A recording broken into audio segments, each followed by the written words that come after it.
Sunday, January 15, 2023. Welcome to the 47th episode of The Weekend Show, where we take a deep dive into the news of the week. Please also subscribe to the 5-Minute News OG Daily Briefing. It's a podcast on iTunes. Get it there or wherever you get yours. Joining us today is a former Deputy Assistant Director of the FBI's Counterintelligence Division, who led the investigation into Russian interference in the 2016 election. He was chief of the division's Counterespionage section and led the investigation into Hillary Clinton's use of a personal email server. He's author of the bestseller Compromised, Counterintelligence, and the Threat of Donald J. Trump. Peter Strzok, welcome to The Weekend Show. Anthony, it's great to be here. Thanks for having me on. So it's a few years since you were walked out of the FBI building, effectively, and I think everybody knows the story behind what happened with you, and you, in a nutshell, you sent personal text messages that have been weaponized by Republicans to suggest that you made it look like the FBI was going to stop Donald Trump from getting elected. But of course, you were talking on a personal level. And I first want to start this conversation by saying I completely believe you. And I think the way that they've kind of used that, because it's so obvious to anybody who lives in reality of that conversation that you were having with Lisa Page via text message. So I just want to kind of get that out of the way, because I do feel that there's so much kind of history attached to that.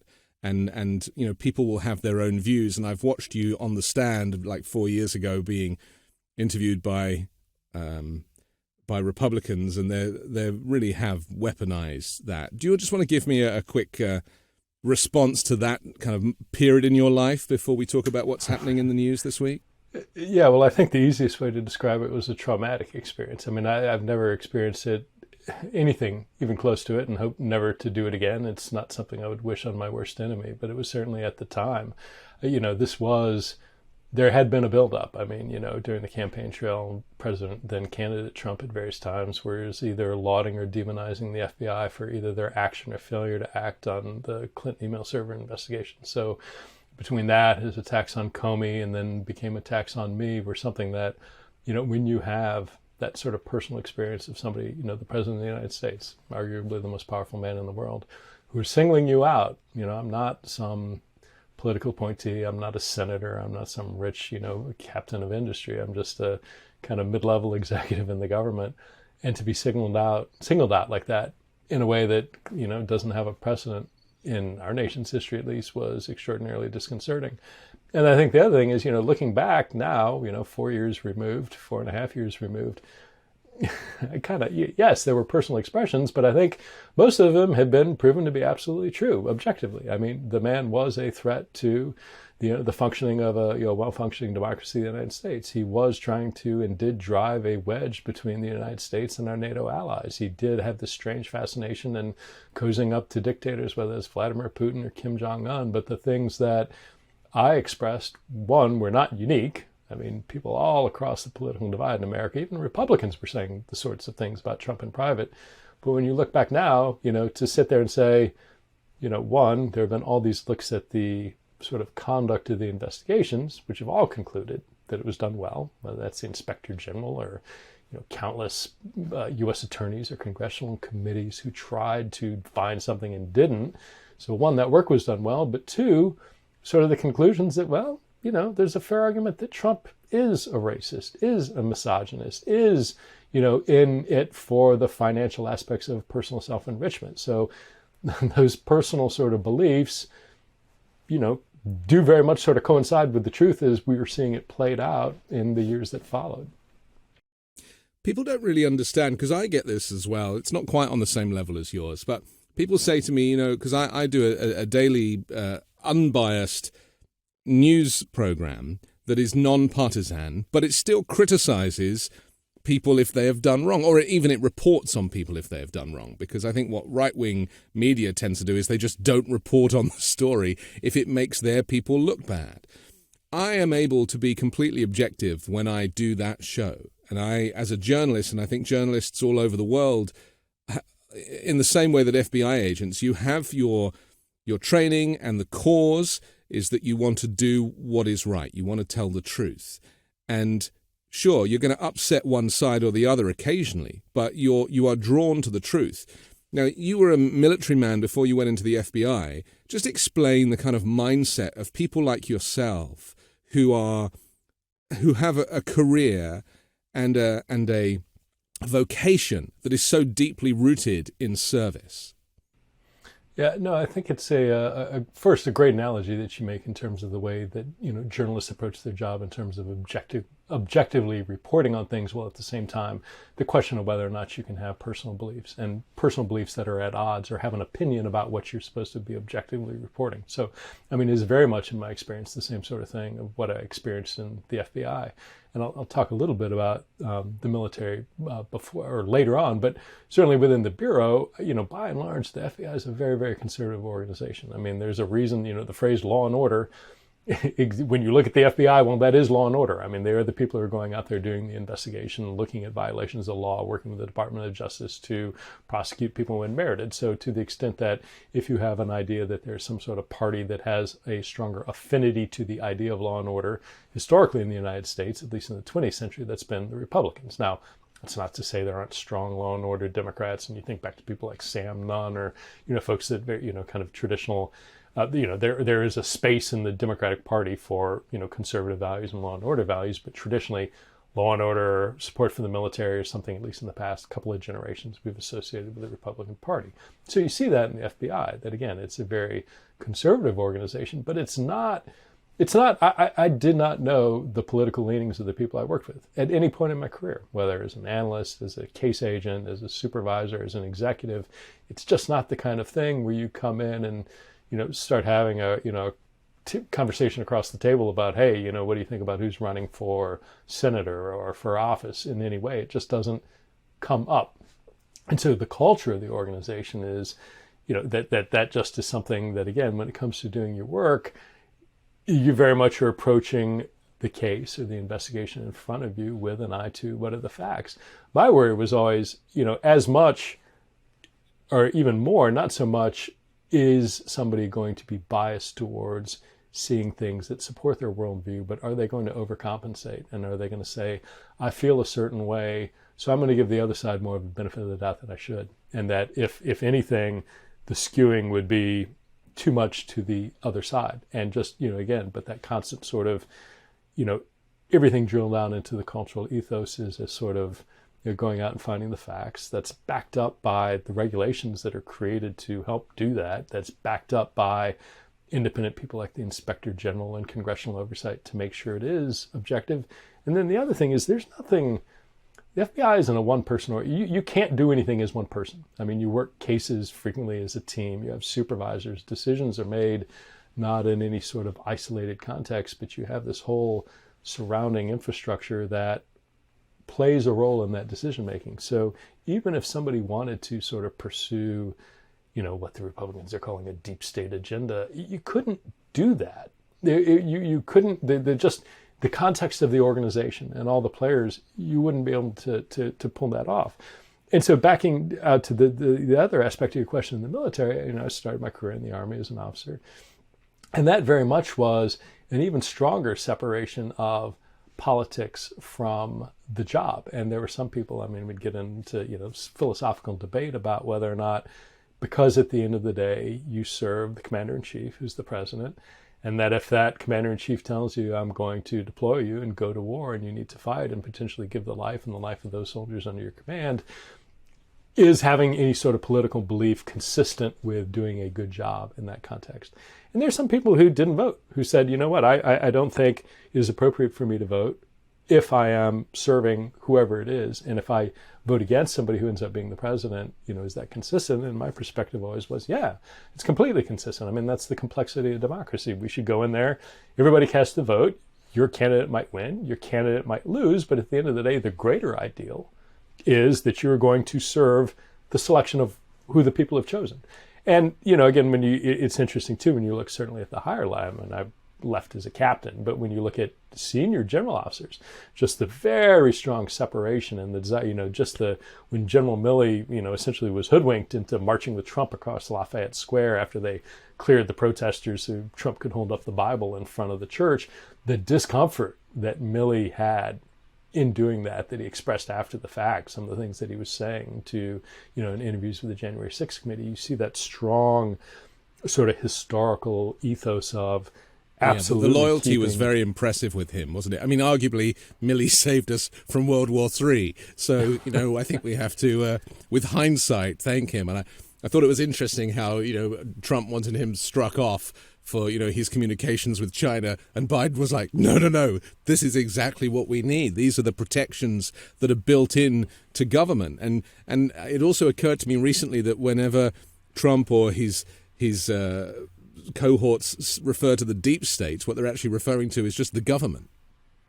Yeah, exactly. And I think it was David Frum that said, if you substitute the phrase "the rule of law" every time you see the deep state, it all makes sense. Yeah. And I agree with that. I mean, I think that's the fine way to think about it. I mean, this isn't the deep state. Look, there is, and the problem is that, it's like effective propaganda. Like any falsehood in propaganda, there's always a seed of some element of truth there that seizes, that's what creates the power. It's not just an utter lie. There's something underlying it that makes it like, well, that makes sense. Now the United States bureaucracy is huge. Some of that is very, very good. Some of that prevents corruption. But there's also an element of it takes on a life of its own.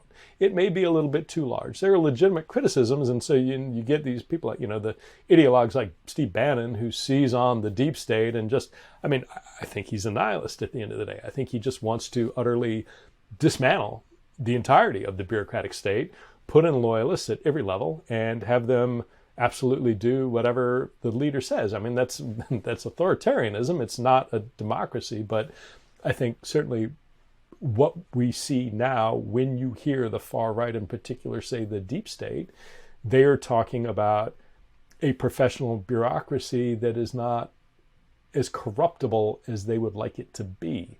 And I say corruptible in the context of doing what they want ahead of doing what the law requires. And particularly, I grew up overseas, and my father was in the military and then went into international development and spent a lot of time growing up in the third or developing world. And you were educated in Iran, was it? Iran, and then in West Africa, and it was Upper Volta, it's now Burkina Faso and Haiti, traveled all over West Africa.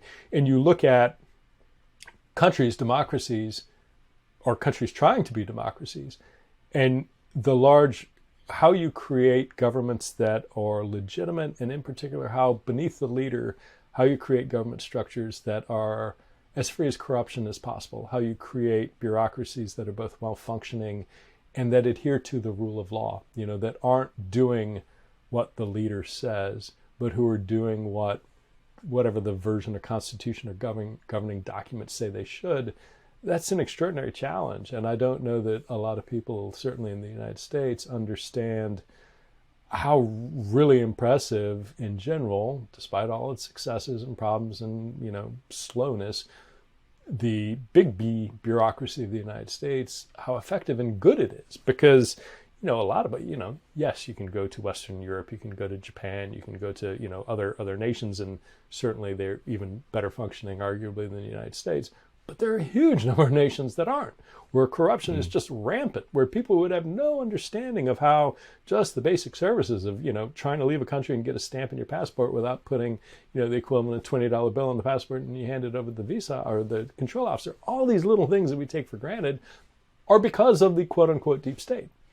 And, dismantle that at your peril. And it's, again, I'm sorry that folks don't understand that. I'm sorry that it's not easier to see what the alternative is. And I do worry about, we saw it during the Trump administration, the things we take for granted are not as durable as we probably believe when it comes to governance. There's a thin veneer there, and it's not our birthright that we have this great, vibrant, well-functioning democracy. It takes work, and it's, if you're not constantly sort of building it up, it's easy to start losing it very, very quickly. Let's look at some of the crazy stuff that's happened this week. I would love there for a week to go by in the United States where crazy stuff is not on the front pages of the newspapers. But we've seen it this week with the Attorney General Merrick Garland. On Thursday, he's appointed a special counsel to investigate the presence of classified documents found at President Joe Biden's home in Wilmington, Delaware, and at an unsecured office in Washington dating back to his time as vice president.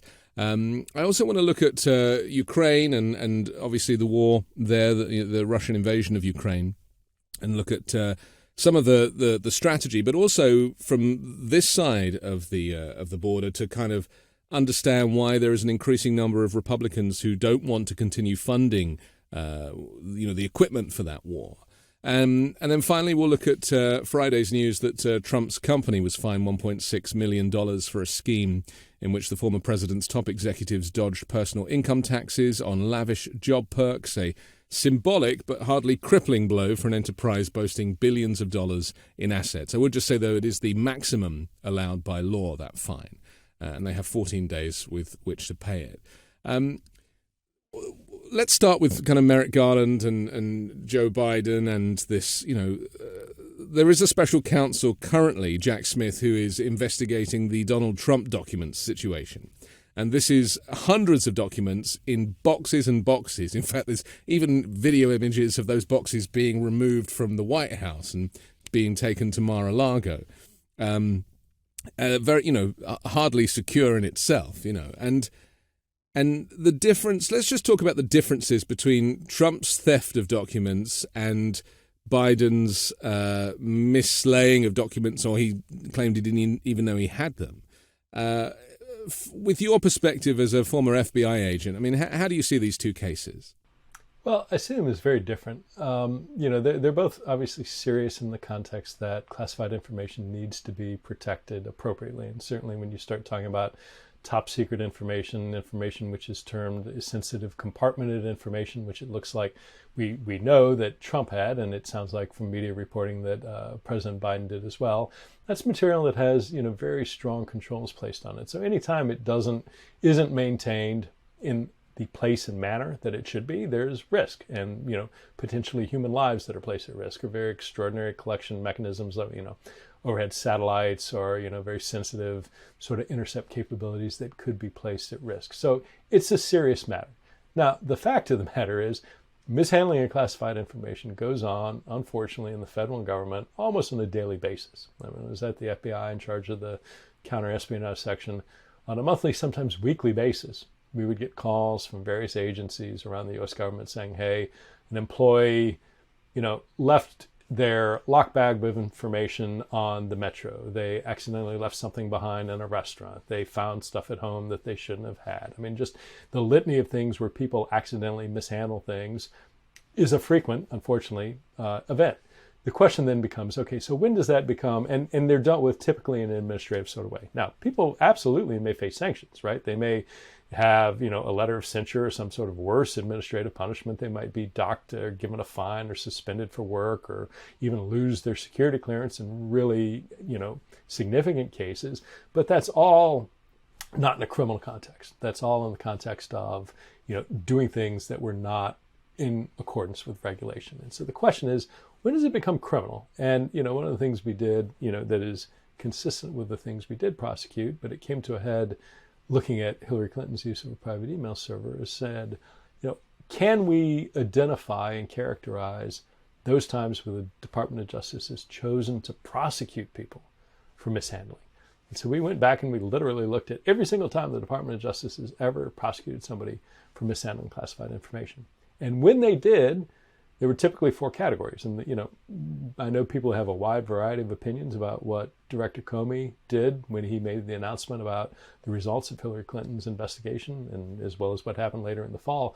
But if you go to that speech on July 5th, he does a great job of laying out those categories. And it's essentially, in cases where there's an extraordinary volume of information. We're not talking hundreds of documents. We're talking, Edward Snowden or Chelsea Manning volume type, just hundreds and hundreds of thousands of pieces of information. That's one category. Another category is when you see somebody who's actively obstructing the investigation, where they are destroying things, where they're lying to agents, where they're, doing things which are making it harder to get to the truth of the investigation. Another category is, are there unauthorized parties involved? Is there a foreign power that is involved in receiving this? Is there a journalist that's receiving this? So all of these things speak to sort of a knowledge and an intent of the person who mishandled the information that they were doing wrong, and yet they continued to do wrong. So then, back out of that and say, okay, what do we have with Trump and what do we have with Biden? What, we still are learning what we do or don't have with Biden. Well, with Trump, one, he had information, that he was made aware that he had information. And over the span of a year and a half, there was this evolving what started as a negotiation, which took, in my opinion, way too long, which ended up with 12, 14 boxes being returned to the archives. Then subsequently, intervention by the Department of Justice saying, we think you have more information you haven't returned that's classified. Eventually getting a little bit under threat and actual presence of a subpoena, which then still wasn't there, leading to a search warrant that recovered a bunch more classified information. And then finally at the tail end of it, finding even yet more in the storage locker that he had down in Florida. But the important thing, despite it being signed off, that's the other thing, isn't right? it? And then the Trump lawyer signed a document to say we've given everything back, and stuff was found still after that. Right, and stuff found, particularly in the context of the search warrant, this wasn't something that was just, boxes pushed away somewhere that there's no indication that anybody opened.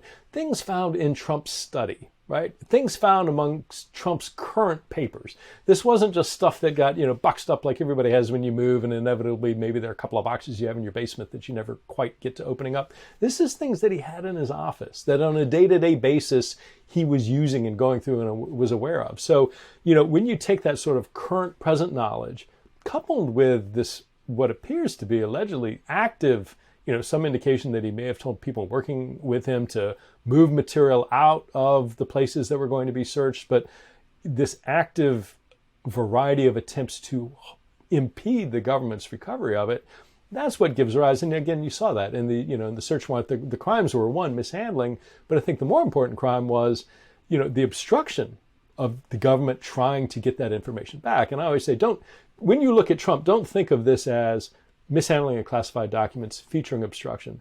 At the core, think of this as an obstruction case, which happens to feature mishandling of classified documents.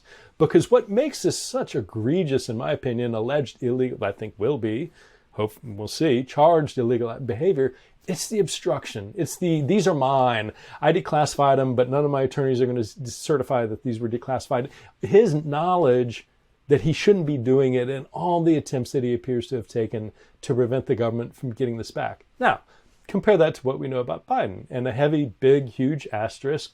We don't know all the details yet. Some of this obviously is still evolving. I initially thought, well, one box in this temporary office space in D.C., clearly an administrative error. But then we learned, very recently that some material was recovered from his residence in Delaware. So I think there's a reasonable question, how widespread is this practice? Is there more classified information? And how did it come to happen? What is entirely different is the level, the absolutely full cooperation, apparently, on the part of Biden and his attorneys and his camp and working with the government. They discover it. By all accounts, they immediately contacted the National Archives. They returned it. They've been fully cooperative with the Department of Justice. So when it comes to that sort of intent, the behavior behind the mishandling, it's apples and oranges. So, do I think, certainly given that second discovery for President Biden, that it is reasonable for a special counsel to be appointed to have an investigation? Probably. I mean, I think you could argue, but certainly in my mind, that second discovery sort of, in my mind, pushed it into the realm of, okay, we do need a special counsel. But when you look at the intentions behind that behavior that we can all see, they're just entirely different. And they are the key and critical component to, in the past, what has the Department of Justice charged and what has the Department of Justice not charged? And it goes to the core of that question. And, one, in former President Trump's behavior absolutely is supported by what DOJ has criminally charged in the past. And again, in President Biden, at least what we publicly know, squarely goes to the side of what the Department of Justice doesn't charge. So we'll see how it plays out. I hope both of them move with some alacrity. I don't think most people want to see these, dragging on for 2+ years.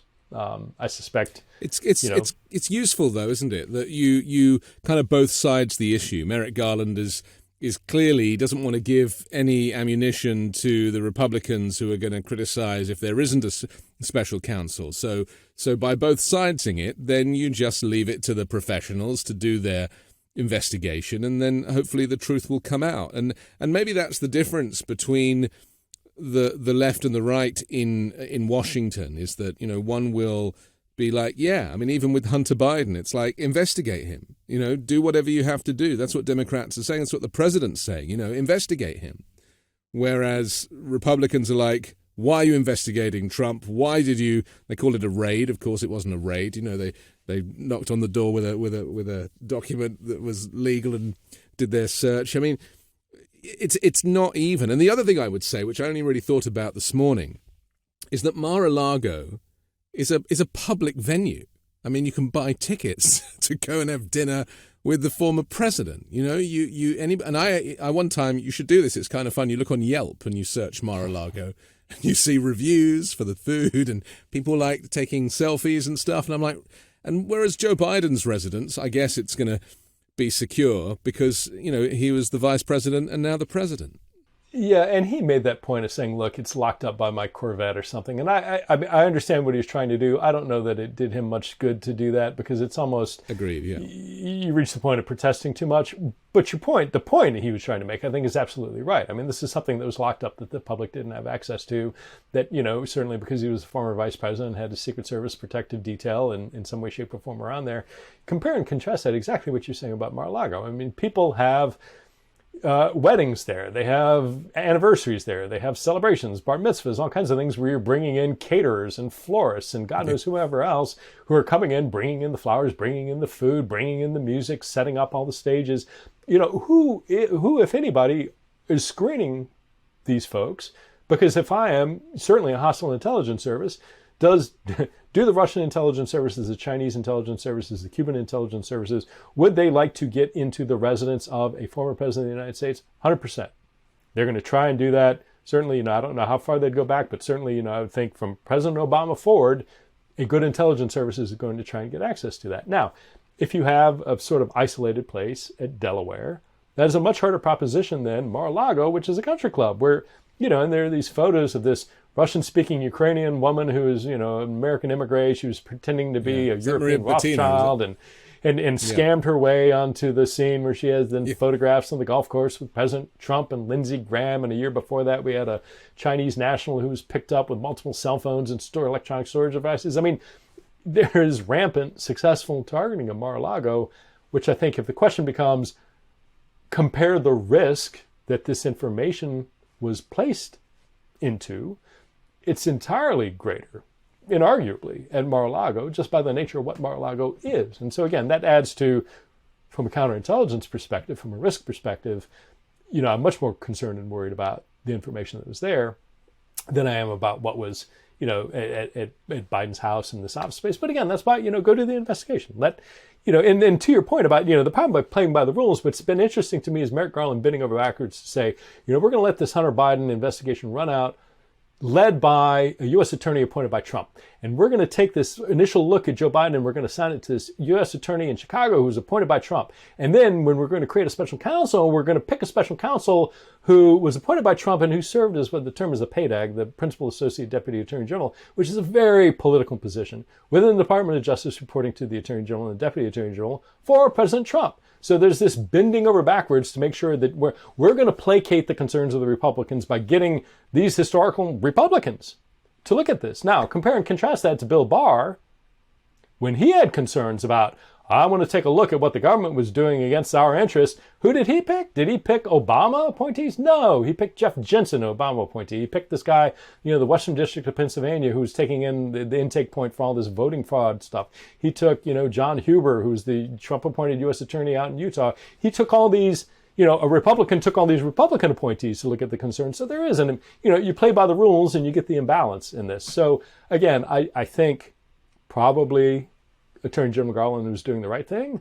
I think it points out just the horrendous abuse and hypocrisy of Bill Barr in particular and the way he abused the system. But there's clearly not, there are not like-to-like behaviors between the administration's investigations of what they would see as, or outsiders would see as their opponents.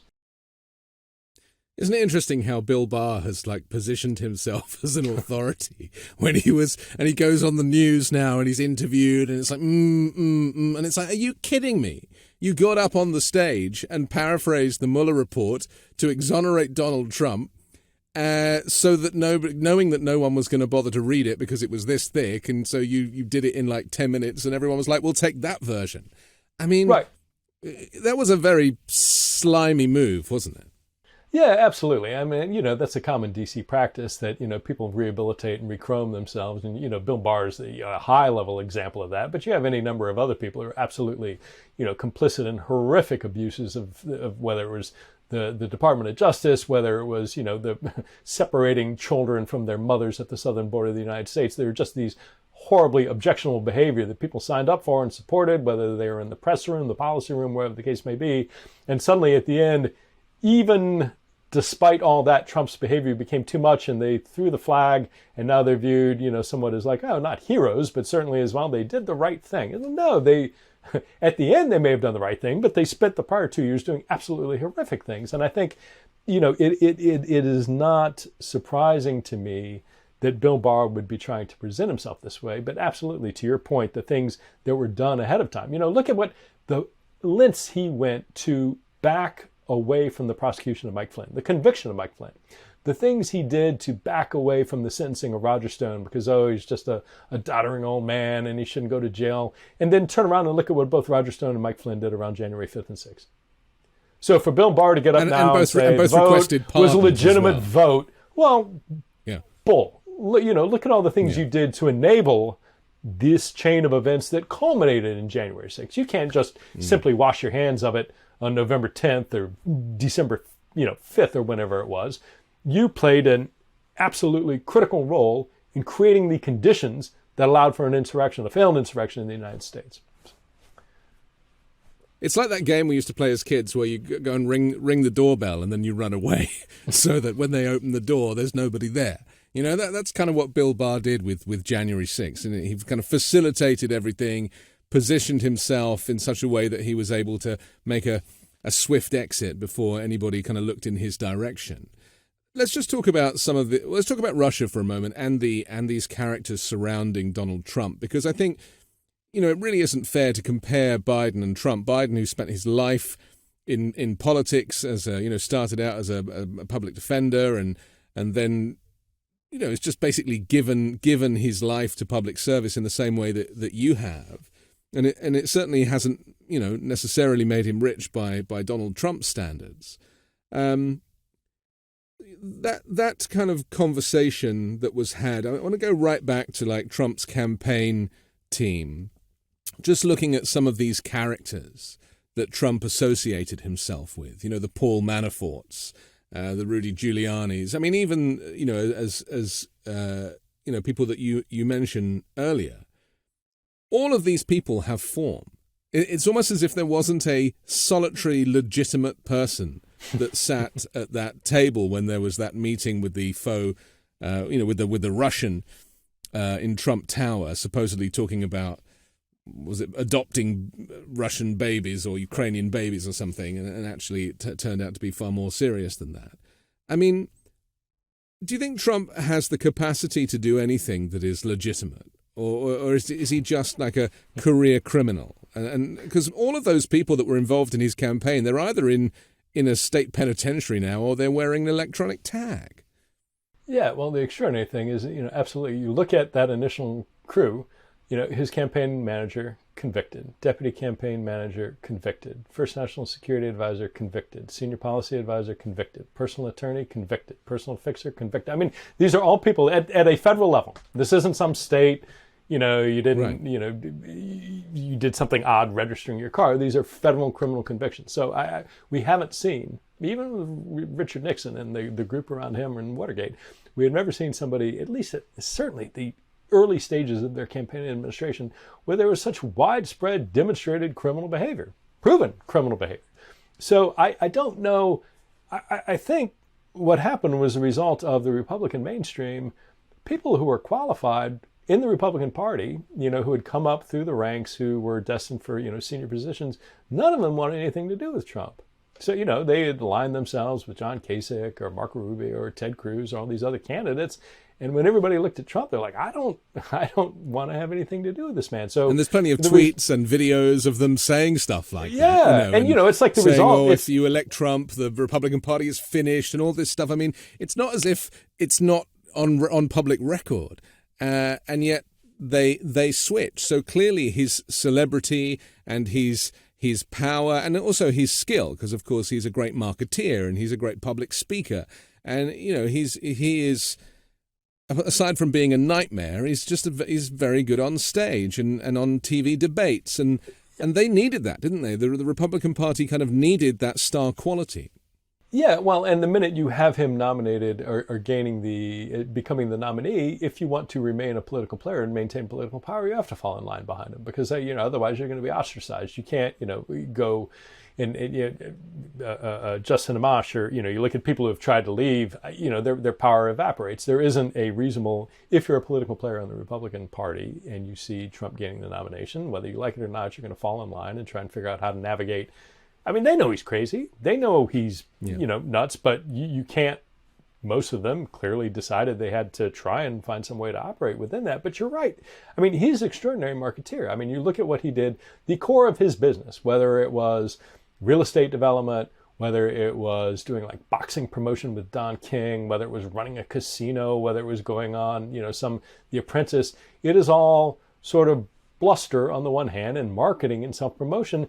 Coincidentally, a lot of those things also happen to be things where there's a really high risk environment for illegal activity, for doing things where you have involvement of organized crime, where you have involvement of, sort of corrupt valuations of things, whether you have sort of money laundering through illicit sources and places. The best way to do money laundering is when you find things where valuations are sort of squishy, where you can manipulate them. If I have dirty money and I roll in and I overpay for a property and then sell it at a loss, then that that launders the money in a legitimate way. There are all kinds of ways to play games with the core gambling, right? Certainly, that's another area in the high end where you can find ways to launder money. And Trump got in trouble, I think, if I recall correctly, with not adhering to regulations when it came to sort of financial reporting about the proceeds and the ins and outs of the financials of his gambling enterprise.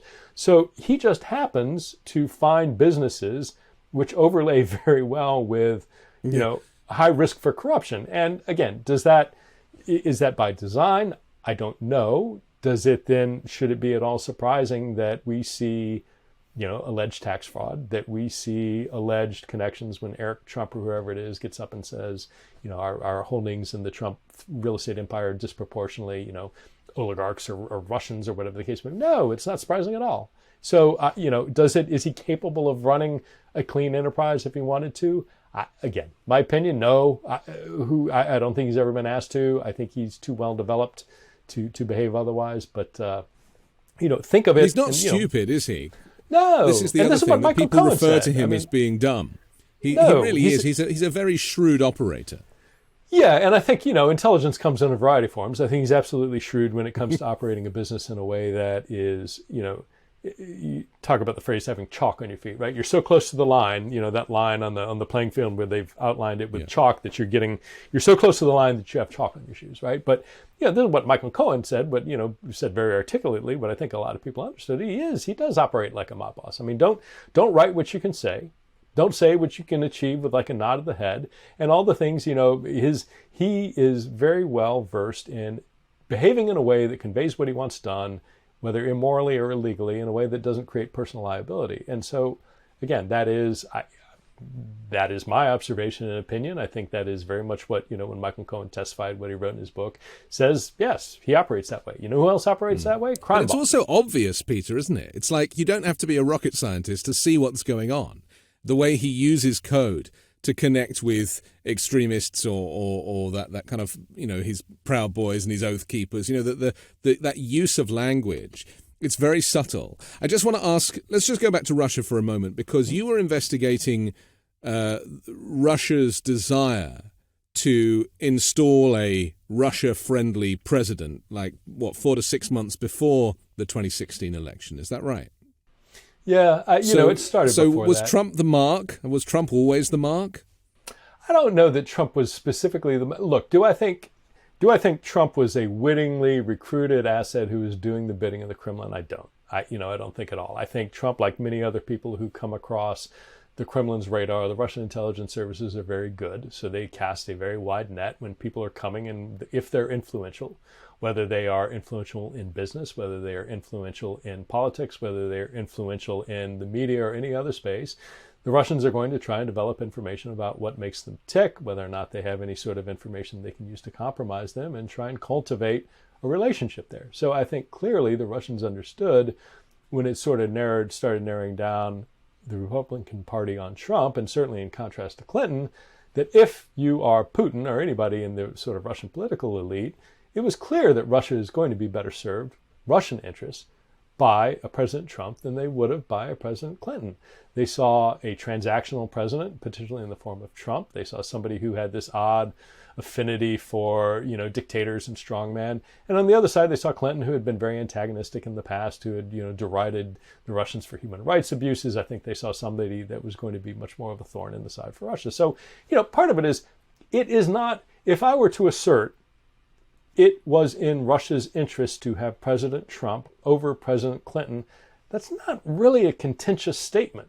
There's not really a strong counter argument to that. So what I don't understand is why people can't just simply look at all the facts and say, yeah, of course the Russians would prefer Trump to Clinton. And that, sure, based on who the Russians are, of course they would take steps and measures to try and help him and hurt her. Putin admitted it, didn't he? Yeah. Putin actually got up on the stage and said, yeah, I wanted Donald Trump to win. Right. And this shouldn't be contentious, yet somehow it is for a certain element of the right, which drives me nuts. But then the really important problem in my mind is that you had people who were engaging in behavior, the ones I named, several of them criminally so, to take advantage of that assistance. And that, in my mind, that's the line. Of course, foreign nations are going to try and influence our elections. They have for 200 plus years. But there shouldn't be a willingness on the part of any legitimate political party, certainly somebody running for president of the United States, sort of like actively cultivate and accept that. And again, to do that, in many individual cases at a criminal level, that's this area where we just haven't seen anything like that. And, he kept doing it. He asked late in his presidency when he was running against Biden, hopefully the PRC can dig up dirt. I hope they... So this sort of willingness to engage with foreign hostile powers and using the media to communicate with them. Yeah, using it, right. The cognitive dissonance to see and hear him doing that, Trump, and not have an immediate being repulsed by that behavior as an American, I don't get it. And to this day, I fault the Republican Party about, it's one thing that domestic politics are going to get dirty. There's Oppo research, there are horrible campaign ads, there's mudslinging. That's a nasty part of the American political process. But we've always kind of put a line at the border. Saying, Democrats, Republicans, do whatever you want, however dirty it is, swift vote John Kerry, you can do all these miserable, nasty things, and nobody likes it, but it's kind of part of the process. But we're not engaging and cultivating foreign nations to engage in that process with us, let alone our hostile, primary hostile nation, Russia and China. People are not, it's not France, it's not, Singapore, it's not, Costa Rica, it's China, it's Russia, people that we, have very adversarial relationships with in a global national security environment. And it's disappointing, and I still don't get it, how that came to be. Around 5% of current Republicans are, and this is like the extreme arm, the MAGA Republicans are, and I'm talking about Congress people and senators, are actually siding with Putin in the war against Ukraine. And they are absolutely not wanting there to be any more US funding of military equipment. But some of the language that they're starting to use is suggesting that, Putin is the goodie and not the baddie. And it's almost like they've fallen for the Russian propaganda that Putin presents to the Russian people, saying that this is an essential peacekeeping mission. We are liberating the Ukrainians from the fascist Zelensky. How do Republican senators and congresspeople get to that point? Or are they is there just no help for them? Do we just have to accept that there will always be kind of factions of a political party that are extremist? Well, I think it's certainly true that there will be factions that are extremist. I'm very concerned with, I have not seen until the past few years such a close alignment between things that are very pro-Kremlin in sort of their nuance and their intent that I've seen playing out in a lot of places, certainly with Trump, but also in some elements of the Republican Party. Now, there is certainly within the Senate, I think when it comes to national security perspective, you hear Republican senators saying, no, we need to support Ukraine.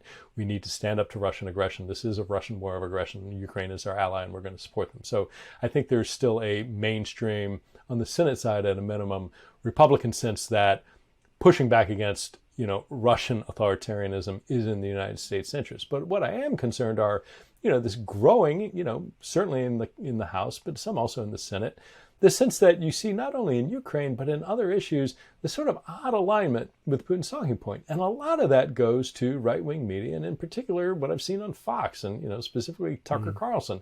Some of the statements that he has made on his show, in my opinion, are very much like what you would hear coming out of a Kremlin propagandist's mouth.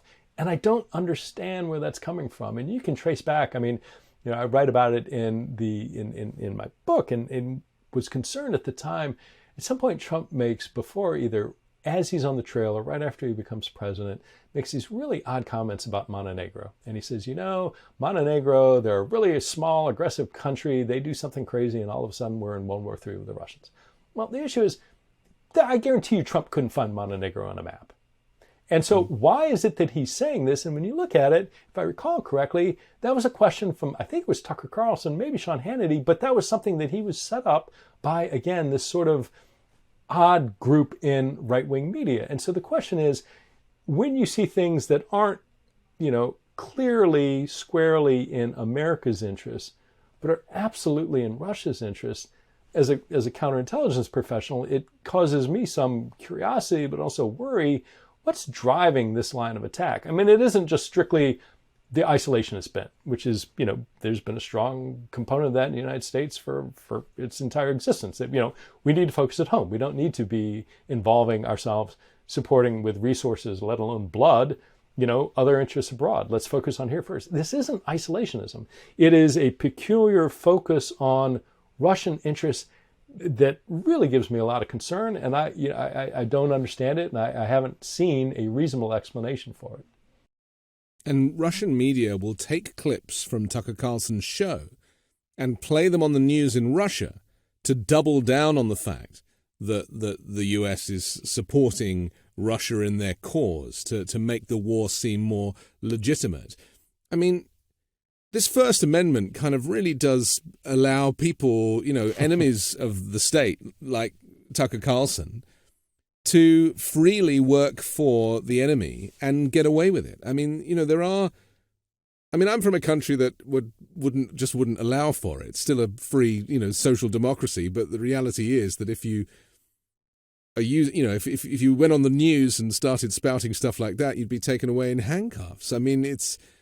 How do you feel about the way that the US has changed in as much as many of the amendments, not just the First Amendment, are now being kind of weaponized?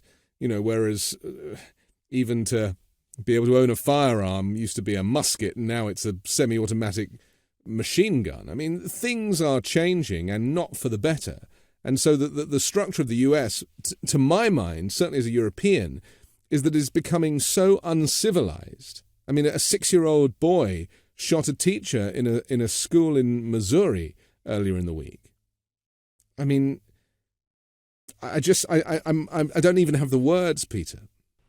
Yeah, it's horrific. And I think a lot of it, I think the average American looks at gun violence in America and says this is tragic and horrific and horrible, but at the same time, it seems as a nation, we seem unable to get to a point of what I would consider sensible gun control reform.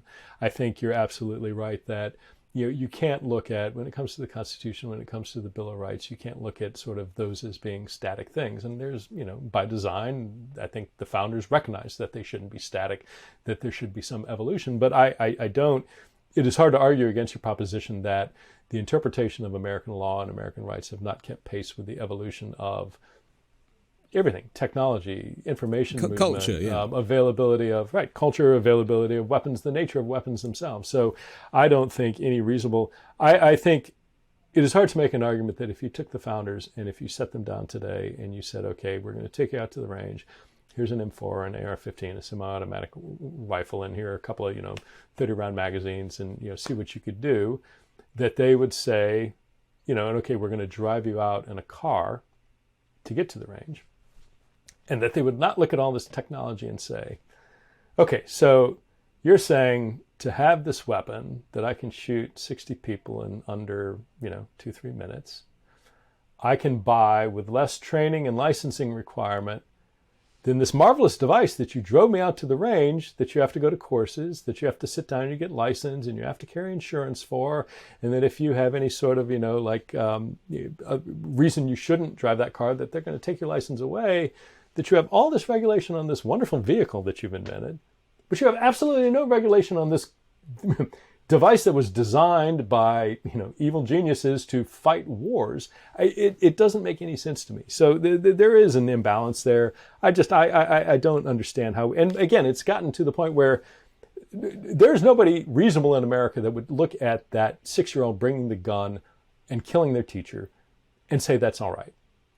And the fact that we can't move from that near universal sentiment to saying, okay, there's a pretty straightforward, easy way to stop that and to stop all these other mass shooting events that we've had that nobody else in the world outside of wartime environments are experiencing, and have that create some sort of unreasonable restriction on your rights. And it's become so politicized. I just mourn every time there is an event like this. I have little to no hope that there's going to be sensible reform anytime soon. Yeah, and same. I don't know what that says. But for me, it's about civility. And I think, I can connect gun ownership to January 6th. I can connect Donald Trump and his, the loss of the separation of powers, of course, between the government departments, the executive branch. And that's why he's criticizing Biden and thinking that Biden is, running the Justice Department as if it's his own personal lawyer, because that's how Trump ran it. And so, without that kind of 4-year period or 6 years, because he's still talking, still saying this stuff, still singing these same hymns, it has devalued the United States, not just within its own borders, but around the world. And so for somebody like yourself, and I really do see this contrast, somebody who, started in the military, was well educated, was, lived all around the world, who's given your life to public service, to see these organizations that maintain civility in the US collapse because of one man's ego, who was compromised, and probably if he was impeached properly the first time, this would have saved an awful lot of bother. It must be very frustrating for somebody like yourself, who is really an excellent example of a hardworking American. That phrase is used all the time. To see your country become uncivil around you, because you have suffered at the hands of this movement and this division in politics, and angry Republicans criticizing you when you're the wrong guy, you're on the right team. Yeah, it's hard to see. And I think, I struggle with the question about, one, how much this was done by Trump. First, I absolutely agree with you. The damage that was done is lasting. The events of the Trump presidency, cast shadows long into the future.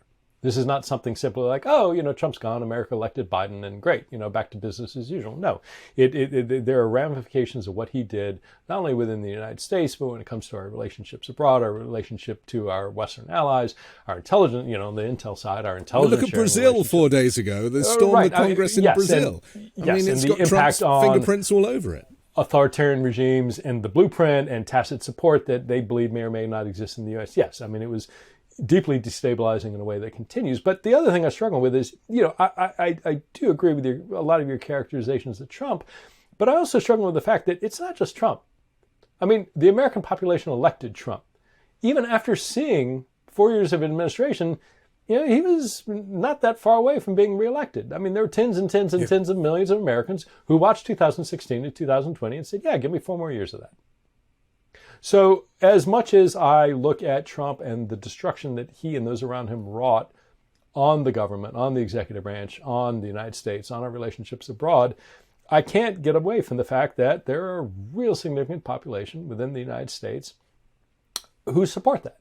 Now, are they adequately informed about what exactly happened? How many of those folks either didn't pay attention to the news or got their news from Fox News or OAN or all these other places that were not presenting at all an objective depiction of what was occurring? And therefore, if they actually knew what had occurred, they might have been like, oh my God, no, we can't do this again. How much of this is, it is hard if you buy into a contentious issue and put your marker down, admitting you're wrong is a hard thing to do. I mean, there's a reason denial is such a, we've got people go, the Greek playwrights talking about denial. I mean, denial is a powerful human emotion, and how you overcome that and how you manage that and how it looks as it plays out when, it's increasingly denial in the face of just utter unreality is nothing new to the human condition. But I can't help but be concerned. If at whatever point Trump is no longer a force in the political arena in the United States, what does this sentiment and movement reconstitute itself as?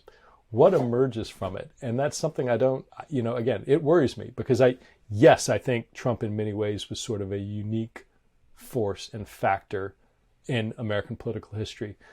But the reality is that showman found something that resonated within, again, tens and tens and tens of millions of Americans. Some of it was horrific misogyny and racism, and you see people like Nick Fuentes and white supremacists who are getting in. Some of that was that. But there's a huge chunk of lower middle class, white, blue collar, rather, America that thought he spoke to something that they felt wasn't getting expressed, that represented them. And figuring out what that is and finding a way to responsibly address that is the challenge for, American political life going forward. You had a lot of interactions with General Flynn, didn't you? You kind of interviewed him. You tried to catch him out using some of his own language when he was communicating with the Russians. Are you aware of what he's doing now and his movement now to so-called save America and the way he travels the country and is trying to radicalize people? And how much does that concern you?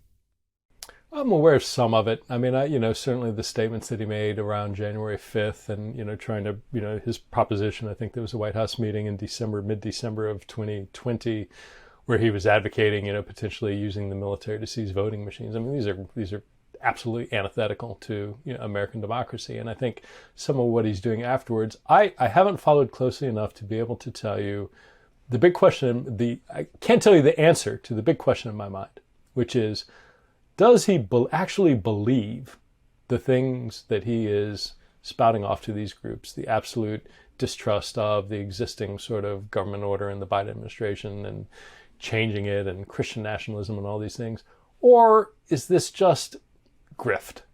That he actually knows what he's doing. He's taking advantage of people who are going to pay $10 a ticket to show up and $20 for a t-shirt and $15 for an autographed book, and it's all a way to stay in the spotlight and maintain an income stream. I think both of those are possible, but I certainly think when you look at what he's doing, it's unfortunately not surprising given sort of the path that he appeared to be on when he entered the White House. But it's dangerous. I mean, you have a senior military 3-star officer who was the head of the Defense Intelligence Agency, who was a decorated combat veteran in the Special Forces community, a very successful career as a junior officer, and, made his way up to National Security Advisor, and now is just saying crazy things. And saying in the context of, military veterans, some of whom are, willing to look and say, well, this guy was a 3-star general. He, combat vet, strong on fighting back against Islamic terrorism. Let me hear what he has to say. And I'm concerned. I think it's dangerous. Because I do feel, when we look ahead, how might this end?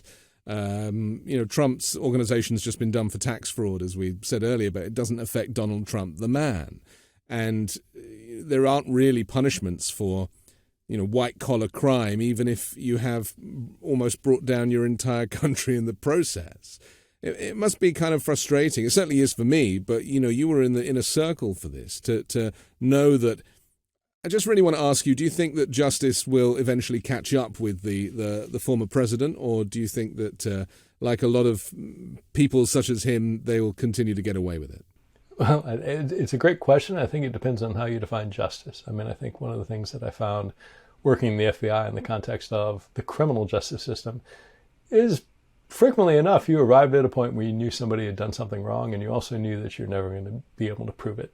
So the sense of the moral indignation of knowing, I know you broke the law, I know you victimized all these people in whatever way, shape, or form, and I know that the criminal justice system is never going to be able to hold you accountable for that.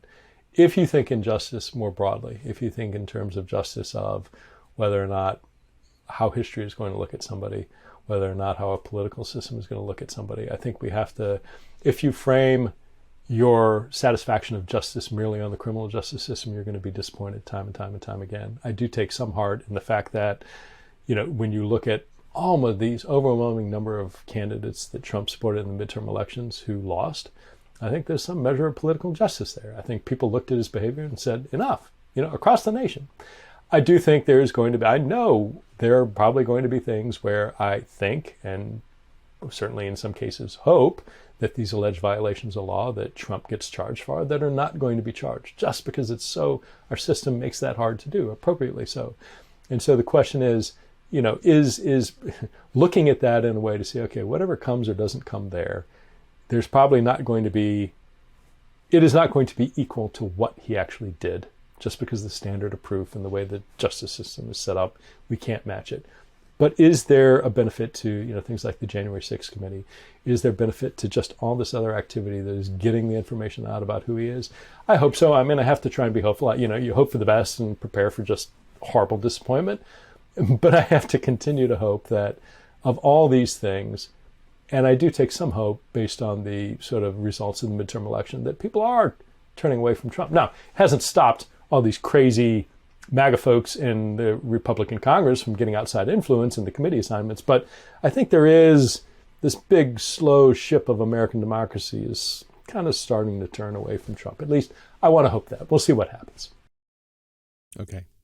Peter Strzok, thank you very much for joining us today. I'm Anthony Davis. Please subscribe to The Weekend Show on YouTube or as an audio podcast. And don't forget the 5-Minute News daily podcast, which drops every morning so you can hear me tell you what's happening around the world while you make your morning coffee. Join me next week with a brand new special guest and 3 more factual news stories to discuss on the 5-Minute News Weekend Show with Midas Touch.